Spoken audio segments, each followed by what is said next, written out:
Qardaş, bizim kənddə, bizim rayonda Allaha and olsun elə bir vəziyyətdir ki, demək olar ki, kəndçi kimi yaşaya bilmir. Cəmaət qalıb qarşı-qarşıya, üzbəüz.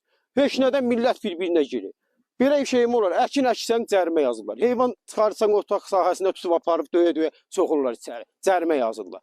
Qalmışıq çıxılmaz bir vəziyyətdə. Bu haqsızlıq, bu ədalətsizlik nə qədər kimi davam eləyəcək? Gəlin maraqlanaq, kənddə görək neçə şəhid ailəsi var. Hansı birinin adına 2 sot həyət yanı torpaq sahəsi var. Yoxdur. Əlavə olaraq da bax nəzərinizə çatdırım ki, cəmaətin öz cibinin vəsaitindən aldığı su durbaları Allaha and olsun söküb aparıb satıblar. Doğrayıb aparıb satıblar. Cəmaət qalmışıq çıxılmaz bir vəziyyətdə. Bilmirsən hara gedəsən, kimə deyəsən dərdini, nə cür eləyəsən. Belə Allahsızlıq olmaz. Mən müharibə iştirakçısıyam.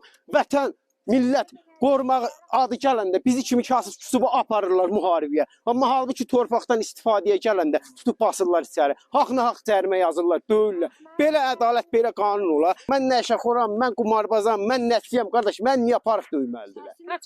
Mən niyə aparıb döyməlidir? Nəyə görə kimsə mənə aparmalıdır?